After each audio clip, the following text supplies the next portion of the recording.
نحمده ونسلم على رسوله النبي الكريم المكين الحنين الرؤوف الرحيم. أما بعد فأعوذ بالله من الشيطان الرجيم. بسم الله الرحمن الرحيم. أرأيت الذي يكذب بالدين فذلك الذي يدع اليتيم ولا يحض على طعام المسكين فويل للمصلين. صدق الله مولانا العظيم. أو كما قال الله تبارك وتعالى في شأن حبيبه إن الله وملائكته يصلون على النبي يا أيها الذين آمنوا صلوا عليه وسلموا تسليما. اللهم صل على سيدنا ومولانا محمد رسوله النبي الأمي وعلى آلہ واصحابہ وذریاتہ اجمعین. بلغ العلا بکمالہ کشف الدجی بجمالہ حسنت جمیع خصالہ صلوا علیہ وآلہ. یا صاحب الجمال و یا سید البشر من وجہک المنیر لقد نور القمر لا يمكن الثناء كما كان حقه بعد الخدا بزرگتوی. قصہ مختصر. مولاي صلی وسلم دائما ابدا على حبیبک خیر خلق كلهم محمد سید الکونین والثقلین والفریقین من عرب ومن عجم. اللہ رب العزت کی ذات کی حمد و ثنا اور آقا کریم تاجدار کائنات وجہ تخلیق کائنات حضور سیدنا احمد مجتبیٰ محمد مصطفیٰ صلی اللہ علیہ وسلم کی عظیم اعلیٰ اور ارفع بارگاہ اقدس میں ہدیہ درود و سلام کے بعد اللہ رب العزت کی ذات کا لاکھ لاکھ شکر ادا کرتے ہیں کہ جس نے ہمیں تاجدار کائنات صلی اللہ علیہ وسلم کی امت میں پیدا فرمایا، اور اللہ رب العزت کی ذات کا بے پناہ فضل و کرم اور لطف و احسان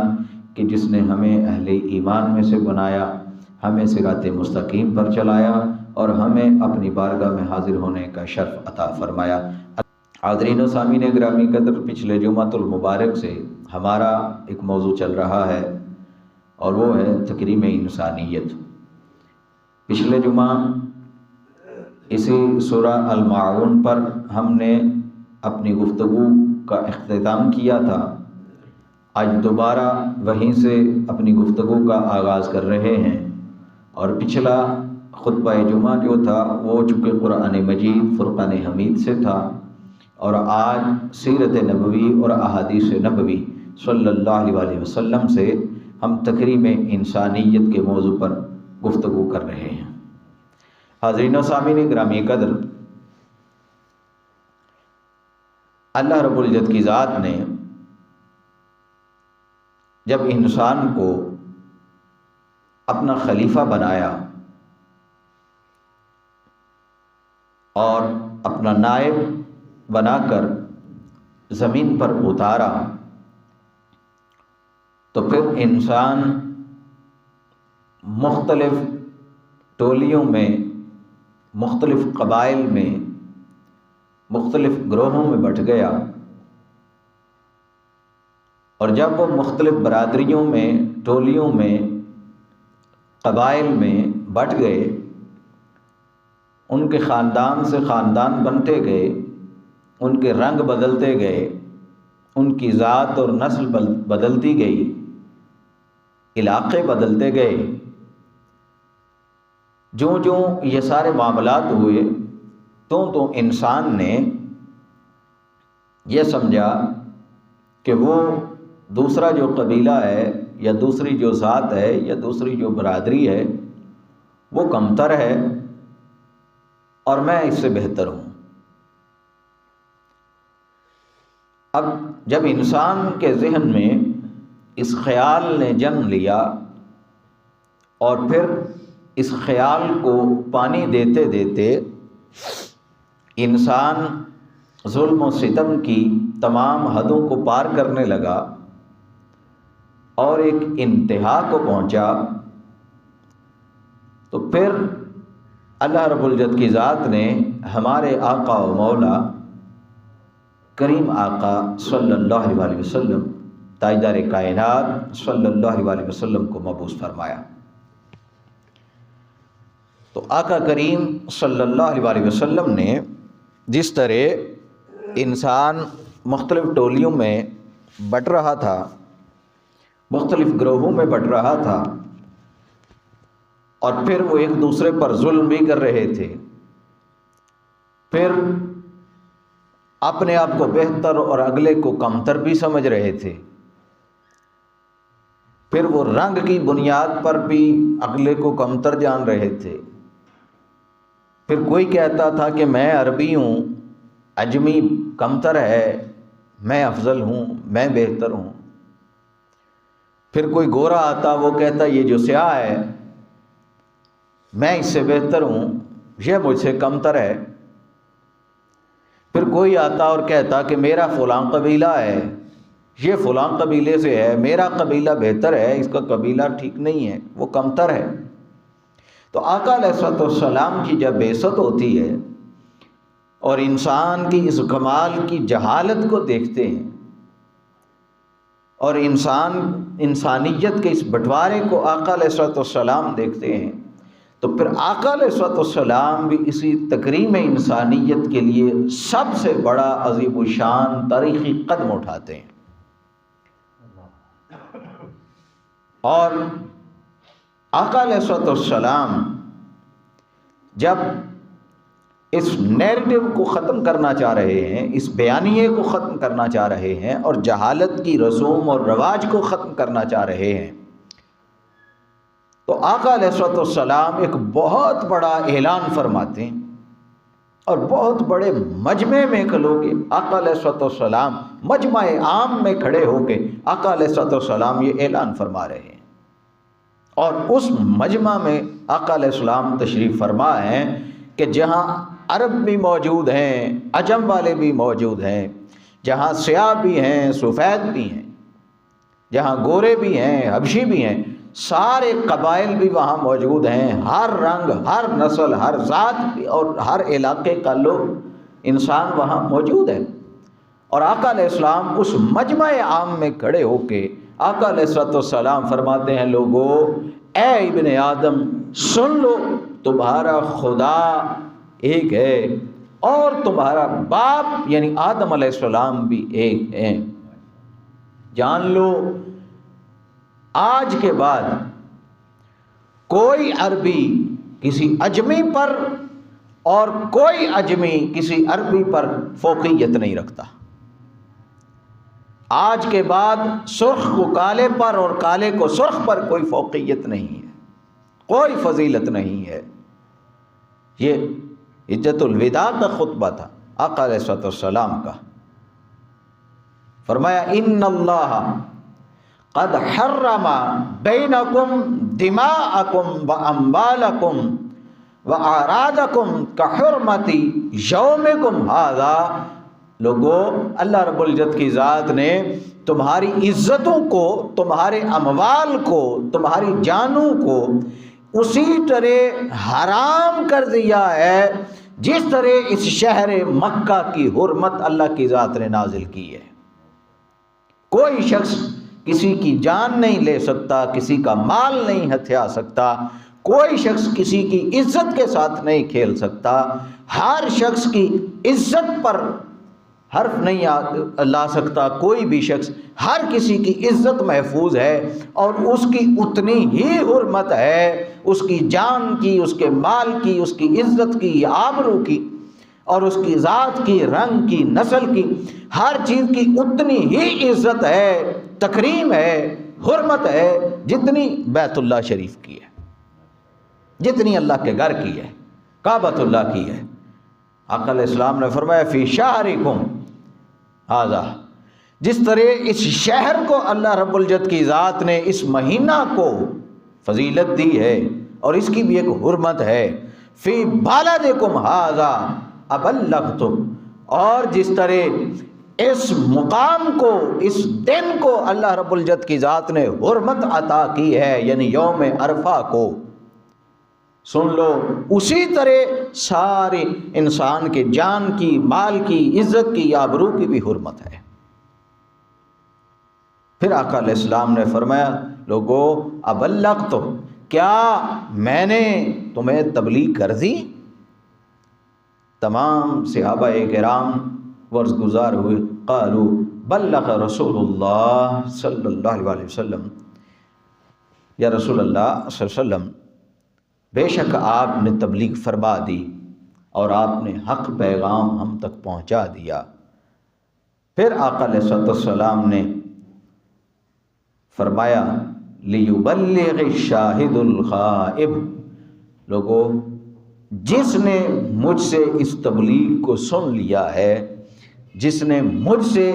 ان باتوں کو سن لیا ہے، وہ جائے اور جا کے ان کو سنائے اور ان کو بتائے کہ جو یہاں موجود نہیں ہیں۔ گویا یہ ہر صدی میں، یہ نسل در نسل اور وقت در وقت یہ باتیں آگے چلتی رہیں اور ہر شخص دوسرے کو بتاتا رہے کہ اللہ کے رسول نے ان چیزوں کو حرام ٹھہرایا ہے۔ اور پھر آقا علیہ السلام نے فرمایا کہ اب اگر ان چیزوں کی فضیلت کو میں نے ختم کر دیا ہے تو پھر فضیلت کا جو معیار ہے وہ صرف تقویٰ ہے، کہ جو جتنا بڑا پرہیزگار ہے، جو جتنا اللہ سے ڈرنے والا ہے، اس کی نافرمانی سے ڈرنے والا ہے، جتنا اللہ رب العزت کی ذات کا اطاعت گزار اور فرما بردار ہے، وہ اتنا افضل ہے، وہ اتنا بہتر ہے۔ پھر آقا علیہ السلام کی تکریم انسانیت کا جو ایک اور سنہری باب، کہ آقا علیہ السلام کا ایک صحابی تھا، ظاہر بن حرام اس کا نام تھا، وہ گاؤں سے سبزیاں وغیرہ لاتا اور وہ مدینہ کے بازار میں بیچا کرتا تھا، اور اس کی شکل و صورت کو اتنی خوبصورت نہیں تھی تو کوئی شخص اس کے ساتھ گفتگو نہیں کرتا تھا، کوئی اس کے پاس نہیں بیٹھتا تھا، کوئی شخص بھی اس کے ساتھ لین دین کا معاملہ نہیں کرتا تھا۔ وہ بڑا پریشان اور بڑا دکھی ایک دن آقا علیہ السلام مدینہ المنورہ کے اس بازار میں تشریف لائے، اور آقا علیہ السلام نے اپنے اس صحابی ظاہر کو دیکھا۔ آقا علیہ السلام اس کے پیچھے سے آئے اور آقا علیہ السلام نے اپنے جو دست مبارک تھے ان کو ظاہر کی آنکھوں پر رکھ دیا، جیسے وہ بچے کھیل کھیلتے ہیں، کسی کی آنکھوں کو ڈھانپ لیتے ہیں یا چھپا لیتے ہیں اور پوچھتے ہیں بتا میں کون ہوں۔ تو آقا علیہ السلام نے بھی وہ پیچھے سے تشریف لائے اور اس کی آنکھوں کے آگے اپنے ہاتھ رکھ دیے، اور آقا علیہ السلام فرمانے لگے کہ ظاہر بتاؤ میں کون ہوں؟ یا آقا علیہ السلام نے پوچھا، ظاہر بتاؤ میں کون ہوں؟ آقا علیہ السلام کا چونکہ جسم مبارک ظاہر کی پشت کے ساتھ لگا ہوا تھا، وہ چاہ رہا تھا کہ میں ابھی نہ بتاؤں، آقا علیہ السلام کا جسم اقدس مزید میرے ساتھ مس ہوتا رہے۔ پھر آقا علیہ السلام نے پوچھا کہ اے ظاہر بتا میں کون ہوں؟ پھر تیسری مرتبہ آقا علیہ السلام نے جب پوچھا کہ ظاہر میں کون ہوں، تو اس نے جوش محبت میں آقا علیہ السلام کے جسم مبارک کے ساتھ اپنی پشت کو ملنا اور مسلنا شروع کر دیا، اور آقا علیہ السلام سے عرض کرنے لگا، یا رسول اللہ صلی اللہ علیہ وسلم، اتنا پیار، اتنی شفقت، اتنی محبت، اتنی انسیت یہ لوٹا دینے والا اور اتنی محبت سے نوازنے والا، یا رسول اللہ آپ کے سوا دنیا میں اللہ کی ذات نے بھیجا ہی کون ہے؟ میں آپ کو کیوں نہ پہچانوں؟ آپ کے سوا کون ہے جو اتنی شفقت اور محبت سے پیش آتا ہے؟ آقا علیہ السلام نے ایک قدم آگے بڑھایا اور آقا علیہ السلام نے پوچھا، بھائی یہ ظاہر میرا غلام ہے، کون ہے جو میرے اس غلام کو خریدے؟ ظاہر کہنے لگا، عرض کی یا رسول اللہ صلی اللہ علیہ وسلم مجھ بدصورت کو کون خریدے گا، کون میرا خریدار ہوگا؟ آقا علیہ السلام نے فرمایا نہیں ظاہر اس طرح نہ کہو، ایسا مت بولا کرو، ایسا نہ کہا کرو، حقیقت یہ ہے کہ تمہارا خریدار دنیا میں ہے ہی کوئی نہیں، تمہارا خریدار خود عرش کا رب ہے، اللہ کی ذات تمہاری خریدار ہے، تم یہ دنیا کی باتیں نہ سنا کرو، ایسا نہ کہا کرو میرا خریدار ہی کوئی نہیں، تمہیں خریدنے والا وہ عرش کا مالک ہے، وہ تمہارا خریدار ہے۔ اس کو امام ترمذی نے اپنی شمائل ترمذی میں روایت کیا ہے اس واقعے پورے کو۔ پھر آقا علیہ السلام نے جو انسانیت کو تکریم عطا کی، ایک وہ بلال تھا، موٹے ہونٹ، سیاہ رنگت، زبان بھی توتلی، اور پھر غلام در غلام در غلام، آقا علیہ السلام نے انسانیت کو یہ مقام اور مرتبہ عطا کیا، اور تکریم انسانیت کا عالم یہ کہ آقا علیہ السلام نے اسی غلام کو کعبۃ اللہ شریف کی چھت پہ چڑھا دیا، اور آقا علیہ السلام نے ایک غلام کو کعبہ کی چھت پہ کھڑے کر کے آقا علیہ السلام نے گویا امت کو یہ سبق دیا کہ لوگوں دیکھ لو، جتنی حرمت کعبۃ اللہ کی ہے، اللہ کے گھر کی ہے، اس سے بڑھ کر جو حرمت ہے وہ میرے ایک امتی کی ہے اور اہل ایمان انسان کی ہے۔ کعبہ کی حرمت کم ہے، انسان کی تکریم اس سے زیادہ ہے، حرمت زیادہ ہے۔ اور وہی بلال کہ جو غلام در غلام اور حبشی تھے، جب سیدنا عمر فاروق رضی اللہ تعالیٰ عنہ کی بارگاہ میں آتے ہیں تو حضرت عمر فاروق حضرت بلال حبشی کو کہتے ہیں کہ یا سید مرحبا مرحبا، اے میرے سردار، اے میرے سردار، آپ کو خوش آمدید ہے، آپ کو خوش آمدید ہے۔ لوگ پوچھتے ہیں حضور آپ امیر المومنین ہیں، آپ خلیفہ وقت ہیں، بڑے سخت ہیں، تو اس کے باوجود ایک سیاہ حبشی کو کہتے ہیں میرے سردار میرے سردار۔ تو حضرت عمر فاروق رضی اللہ تعالی عنہ وہ فرمانے لگے لوگوں جس کو میرے رسول نے عزت اور تکریم اور حرمت عطا کر دی ہے، جس سے محبت میرے رسول نے کر لی ہے، میں اس کو اپنا سردار کیوں کرنا کہوں؟ یہ میرے سردار ہیں، یہ میرے سر کا تاج ہیں۔ یہ تکریم انسانیت تھی۔ پھر خواتین کا جو معاملہ ہے، خاتون اس زمانے میں بھی جو حالت تھی اس کی آج بھی تقریباً وہی حالت ہے۔ وہ معاشرہ غیر مسلموں کا تھا، مشرکین کا تھا، کفار کا تھا۔ آج معاشرہ بے شک اہل اسلام کا کیوں نہ ہو، لیکن عورت کی جو عزت اور تکریم ہے، جو عورت کا معاملہ ہے، وہ تقریباً ویسا ہی ہے۔ کچھ 19-20 کا بدلاؤ آیا ہے، ورنہ عورت کے معاملے میں آج بھی وہی حال ہے کہ نہ عورت کی عزت ہے، نہ تکریم ہے، نہ کوئی معاملات ہیں۔ 5 لاکھ بچیاں آج بھی ہر سال 5 لاکھ سے زیادہ بچیاں جو ہیں ان کو پیدائش کے حق سے محروم کر دیا جاتا ہے آپ کے پاکستان میں ہر سال۔ اور یہ پاکستان میگزین 16 اپریل 2007 کا یہ اس وقت کی رپورٹ ہے 2007 کی کہ 5 لاکھ سے زائد جو بچیاں ہیں ہر سال ان کو پیدائش کے حق سے محروم کر دیا جاتا ہے ملک پاکستان میں۔ پھر غیرت کے نام پر سب سے زیادہ جس کو قتل کر دیا جاتا ہے وہ بھی خاتون ہے۔ پھر پاکستان میں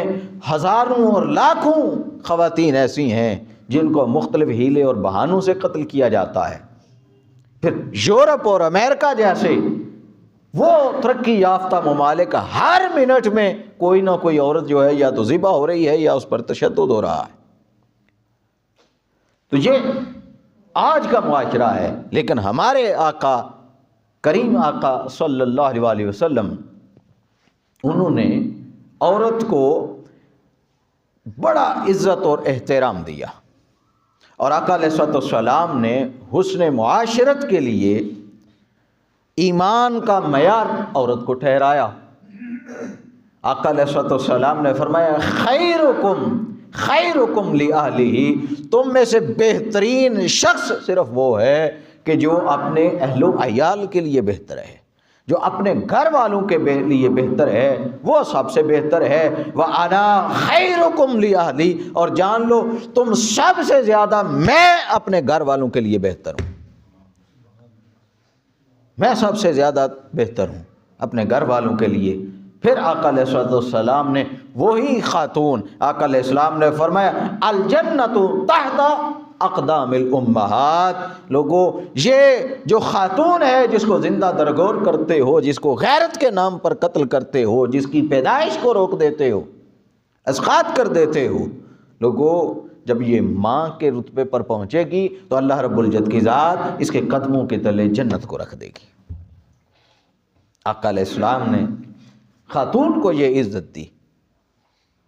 پھر مجھے ایک وہ بڑھیا عورت بھی یاد آتی ہے مدینۃ المنورہ کی، کہ اس کی حالت ذہنی توازن ٹھیک نہیں تھا، آج کے زمانے میں جسے مینٹل کیس کہتے ہیں، اس کا ذہنی توازن درست نہیں تھا۔ تو وہ آقا علیہ الصلوۃ والسلام کی مجلس میں آئی اور کہنے لگی یا رسول اللہ صلی اللہ علیہ وسلم، مجھے آپ سے بڑا ضروری ایک کام ہے، آئیں اور علیحدگی میں میری بات سنیں، میں تنہائی میں کچھ بات کرنا چاہتی ہوں۔ آقا علیہ الصلوۃ والسلام اٹھ کھڑے ہوئے اور اس عورت کے ساتھ چلے گئے۔ وہ مسجد نبوی سے نکلی اور گلیوں سے ہوتی ہوتی ایک مدینہ کے ایک چوک میں وہ آقا علیہ السلام کو لے آئی، رستے میں کھڑے ہو گئے۔ اب دھوپ تھی اچھی خاصی اور گرمی کی شدت تھی، اور وہ آقا علیہ السلام کو ساتھ لے آئی۔ اب ادھر کھڑے کھڑے وہ کتنے پہر آقا علیہ السلام سے وہ طرح طرح کی باتیں کرتی رہی، طرح طرح کی باتیں کرتی رہی۔ تو جب وہ مطمئن ہو گئی، اس نے ساری باتیں کر لیں، تو پھر آقا علیہ الصلوۃ والسلام نے فرمایا اچھا بی بی اگر اجازت ہے تو اب میں چلا جاؤں؟ اس نے کہا ہاں جی اب میری باتیں ختم ہو گئی، اب آپ چلے جائیں۔ تو آقا علیہ الصلوۃ والسلام وہاں سے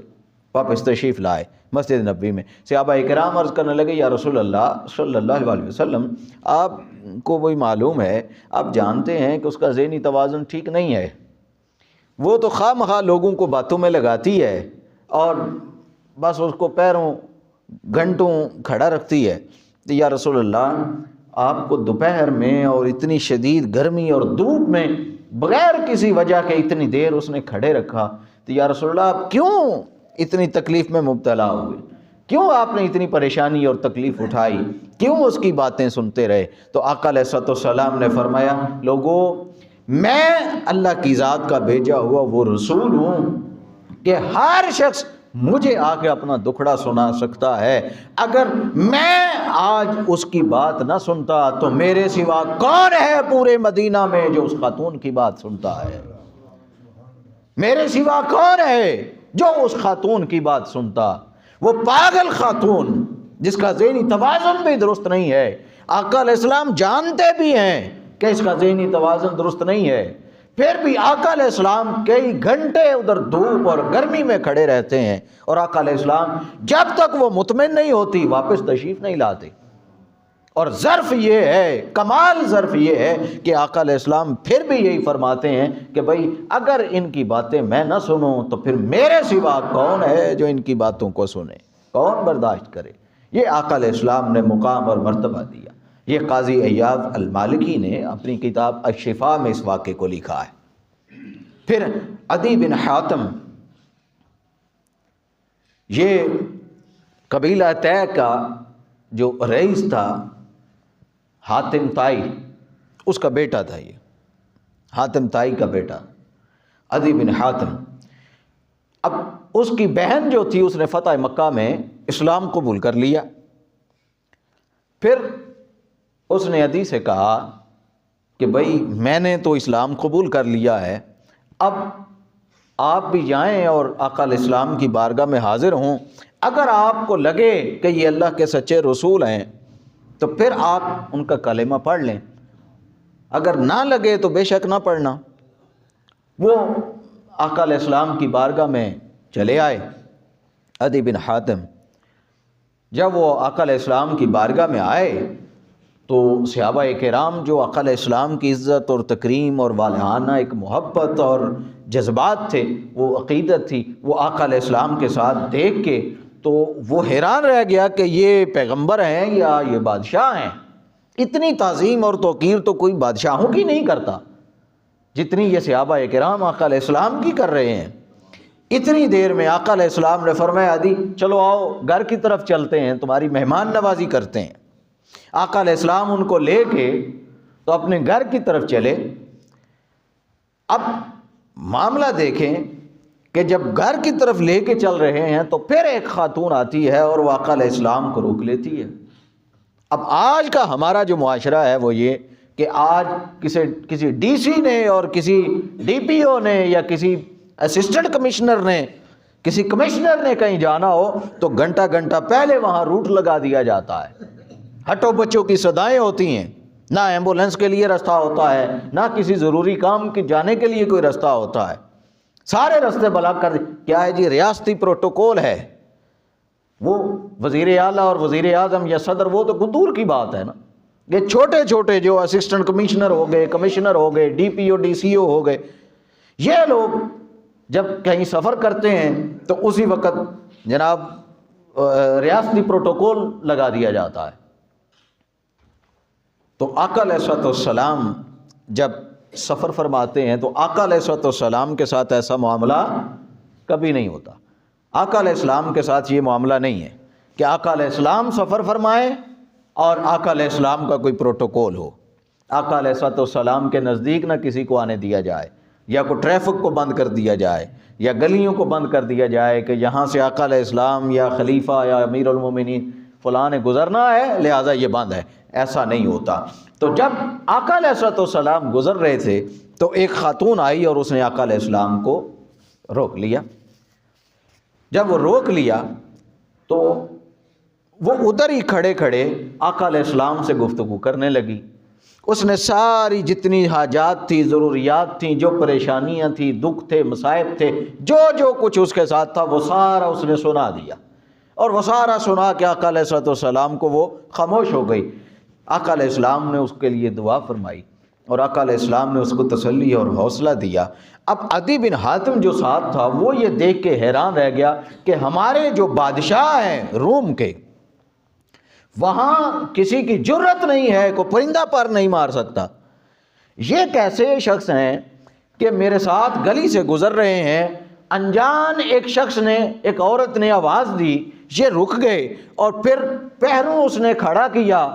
کر کے اس نے طرح طرح کی باتیں بھی کی، اور پھر اینڈ پہ آقا علیہ السلام نے جب اس کو مطمئن کر لیا، اس کی باتیں سن لی، پھر آقا علیہ السلام وہاں سے تشریف لے کے گئے، اس کے لیے دعا بھی کی۔ یہ کیسے شخص ہیں کہ ہمارے تو بادشاہ وہ تو ایک سیکنڈ کے لیے اپنے خاص وزیر کو بھی برداشت نہیں کرتے، فالتو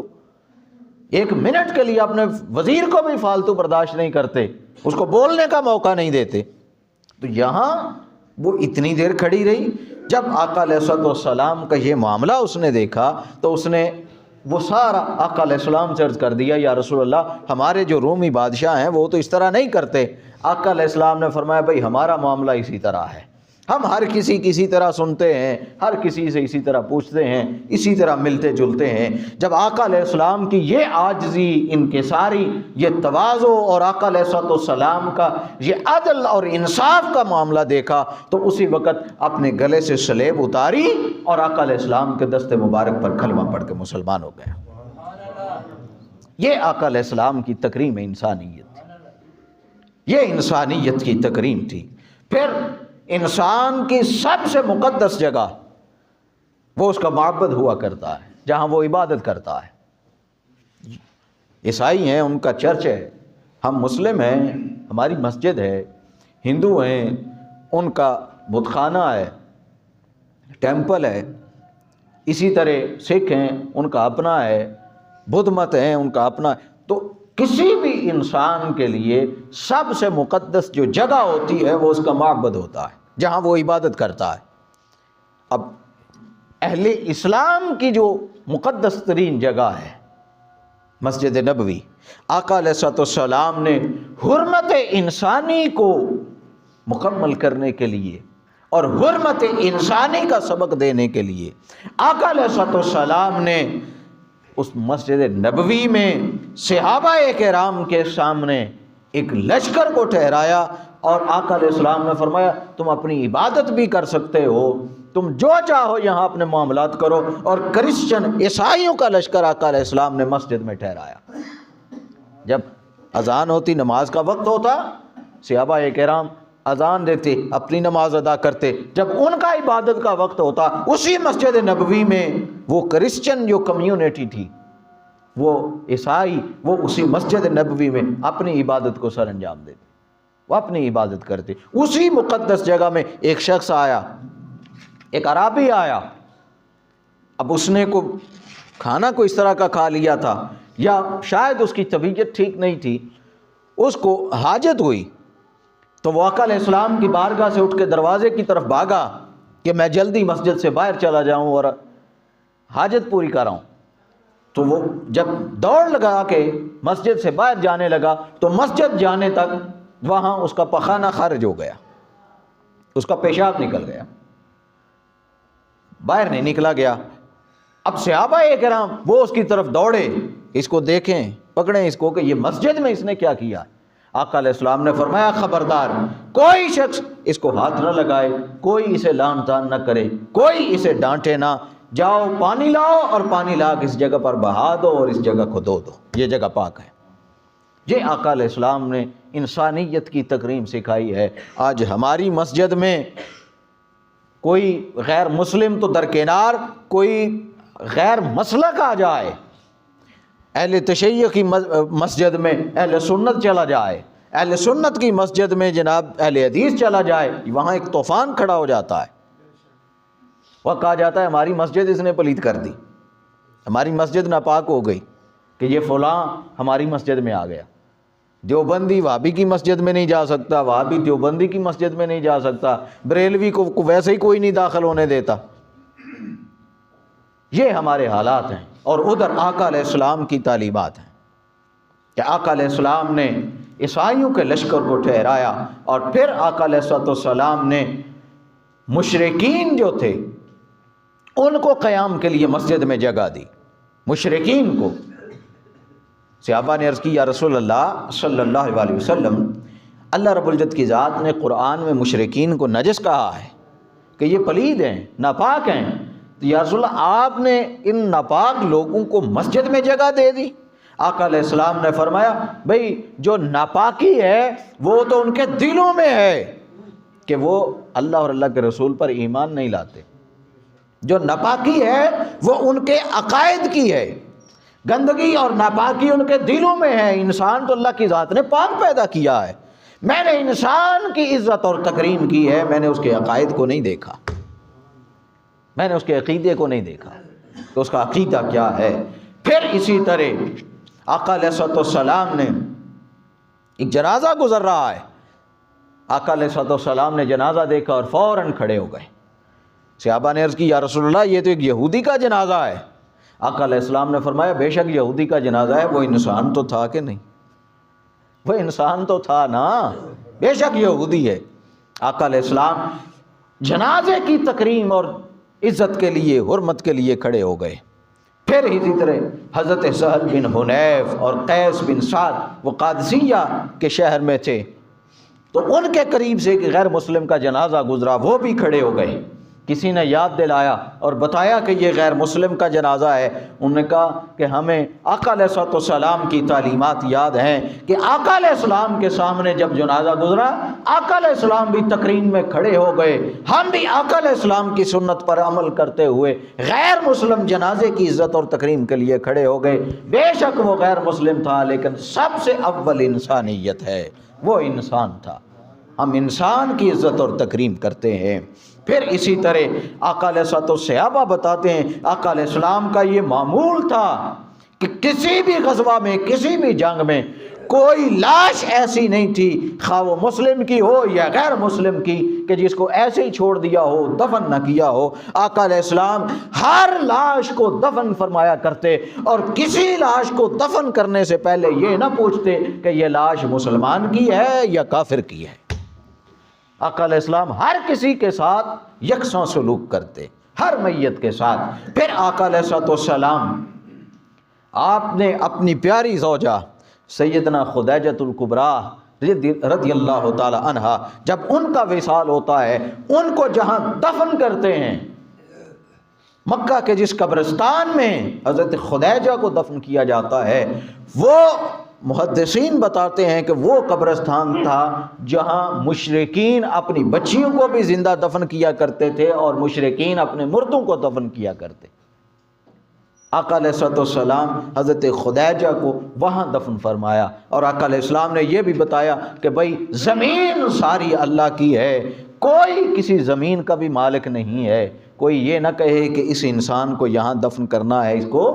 ہم نے دفن نہیں ہونے دینا۔ یہ آقا علیہ السلام کی ایک انسانیت کے لیے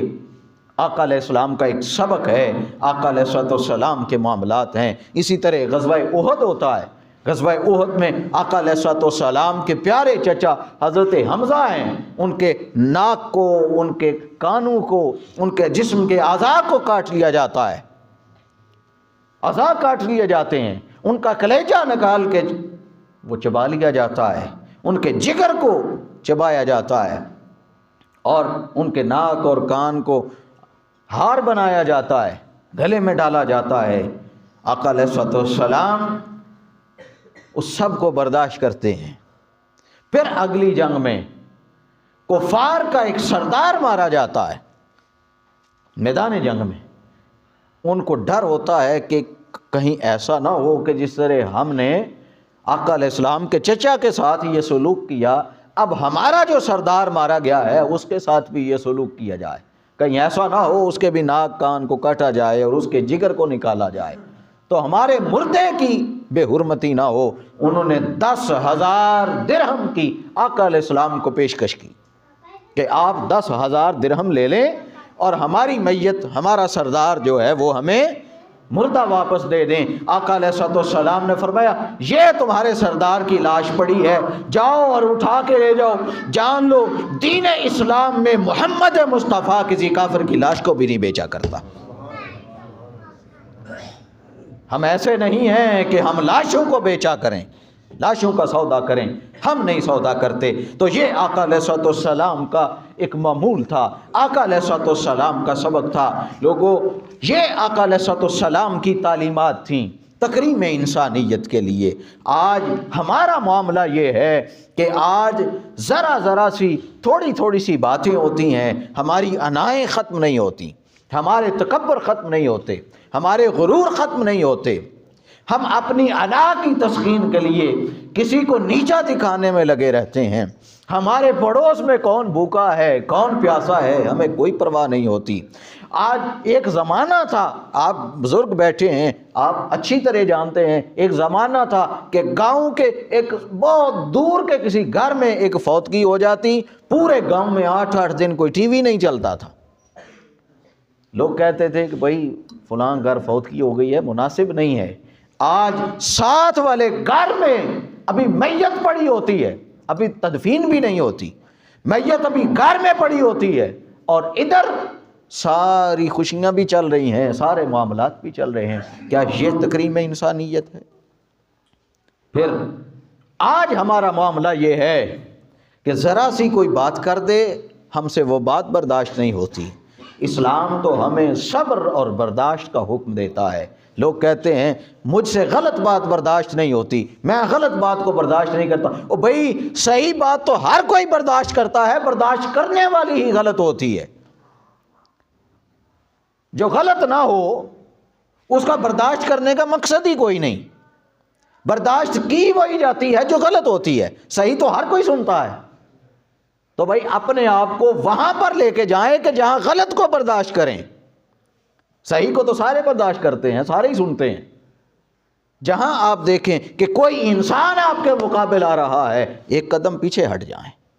جہاں آپ دیکھیں، آپ دسترخوان پر بیٹھیں، دیکھیں آپ کے ساتھ کوئی اور شخص بھی بیٹھا ہے، معلوم ہے ہر کسی کو یہ بھی کھانے کے لیے بیٹھا ہے، ہر کسی کو پتا ہے کہ یہ دسترخوان پر ہوٹل پر آیا ہے تو یہ چائے پانی کے لیے آیا ہے اور اس نے آرڈر بھی دے دیا ہوگا، لیکن پھر بھی انسانیت کی عزت اور تکریم یہ ہے کہ جب آپ اپنا کھانا شروع کریں تو پہلے اس کو بھی دعوت دیں،